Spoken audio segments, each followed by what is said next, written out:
Þeir sem hafa verið í atvinnuleit á miðjum aldri eru flestir sammála að kennitalan sé þeim fjötur fót. Ef að fólk missir vinnuna upp úr 50 eða þaðan af eldra getur verið þrautin þyngri að fá nýja vinnu. Þrátt fyrir oft á tíðum góða menntun og mikla reynslu virðist eins og atvinnurekendur og ráðningarskrifstofur líti framhjá þessum hóp þegar verið að ráða í störf. Sjálf hef ég rætt við fjölda karla og kvenna sem hafa reynt þetta á eigin skinni. Hjá mér eru sestar þær Hanna G. Sigurðardóttir og Ragnheiður Gyða Jónsdóttir, en þær eiga það sameiginlegt að hafa verið í atvinnuleit í marga mánuði. Ragnheiður Gyða, hvernig hefur gengið? Já, mínir mánuður eru enn ekki mjög margir, en það sem af hefur þetta gengið, já þetta hefur ekki gengið. Ég sæki mikið hjá ríki, borginni og sveitarfélögum, starf sem ég tel að ég geti leyst á hendi með þá þekkingu, reynslu og kunnáttu sem ég bý yfir, og svo ég nú ófeimin við að kynna mér nýja leiðir til að vinna úr því. En ég fæ alltaf netpóstinn, þakka kærlega fyrir að sýna starfi áhuga og svo framvegis. En starfinu hefur stiga verið á stað. En Hanna, hvernig hefur gengið hjá þér? Það bara sama. Ég nú búin að vera aðeins lengur að leita mér að vinnu. Það svona rúmt ár síðan ég byrjaði fyrir alvöru að sækja og það hefur ekki gengið. Það skemmst frá því að segja. En ég var satt best að segja frekar bjartsýn þegar ég byrjaði. Af því mér fannst að ég hefði ýmsa reynslu og kunnáttu sem að gæti nýst á fleiri stöðum en það sem ég var að vinna.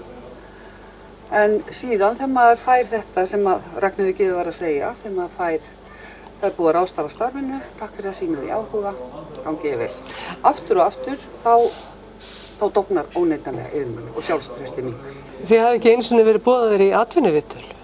Ég farið í 1 viðtal. En þú? Ekkert. Hvernig líður manni þegar maður fær þessa höfnun aftur og aftur og aftur? Það bara, róðurinn verður alltaf þyngri og þyngri og það dofnar yfir manni og maður þarf alltaf að bíta fastar og fastar á jaxlinn til að setja sig í stellingar að fara að sækja nýtt starf. Og þó hef ég ekki verið að sækja störf nema það sem ég tel mig geta lagt eitthvað að mörkum og það sem að mín kunnátta, reynsla og meintir hæfileikar gætu nýst. En sem sagt, svo verður maður daufari og það þyngist í manni pundið. Og svo verður maður líka alltaf að muna að þegar maður fer að finna fyrir alls konar tilfinningum sem að verða að teljast allt í neikvæðar. Það sjálfsgagnrýnin, þetta innra niðurrif, að það sé náttúrulega augljóst að maður ómögulegur og það getur hreinlega enginn notað mann. Og svona ákveðin sorg yfir því eftir áfallið fyrsta við að hafa mist vinnuna að þá þarf að fara að vinna á því, en það gerist nú ekki 1, 2 og 3 og ég hef á síðustu vikum fengið nokkur verkefni og þau 2 fyrstu voru þannig að ég hefði ekki trúað því sjálf hvað það tók mikið á. Bara treysta sér til að skila þeim af sér. En nú segja atvinnurekendur gjarnan að fólk sem er komið á miðjan aldur verður hreinlega bara að vera tilbúið til þess að skipta karriér. Bara fara að vinna eitthvað allt annað heldur en það hafi unnið obbana starfsævinni. Eru þið sammála þessu? Eitthvað allt annað þá ekkert hægt að gera við reynslu þeirra og þekkingu sem að þau hafa komið sér upp á langri starfsævi. Hvað átt við með eitthvað annað? Á ég að fara að gæta barna? Á ég að fara að sinna sjúku fólki? Ég öll að vilja gerða að veita mínum minnstu bræðrum aðstoð, en það bara hlutir sem að ég kann ekki. Ég tek undir þetta því að auðvitað reynir maður að finna einhver störf þar sem að maður gæti nýtt það sem maður kann, eins og ég sagði áðan. En síðan kemur að því að maður fer að leita eitthvað annað kannski og það er ekki vegna þess að maður sé ekki tilbúin til að leita eitthvað annað. Það er bara vegna þess að einfallega maður leitar það sem maður telur líklegast að maður geti lagt eitthvað að mörkum.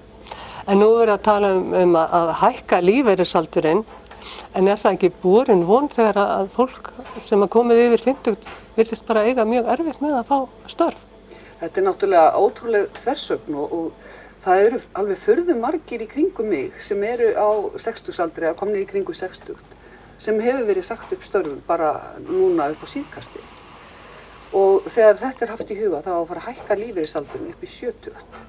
Ég til dæmis verð, ef að ég fæ ekki neitt starf og sem sagt þarf að vera á bótum, þá verð ég 62,5 árs þegar því lýkur. Þá er eftir 4,5 ár, þangað til ég kemst á lífeyri með við 67 ára aldur, 7,5 ár ef það verður komið upp í 70. Og hvað á að gera við þannig vesaling? Hvað vill samfélagið?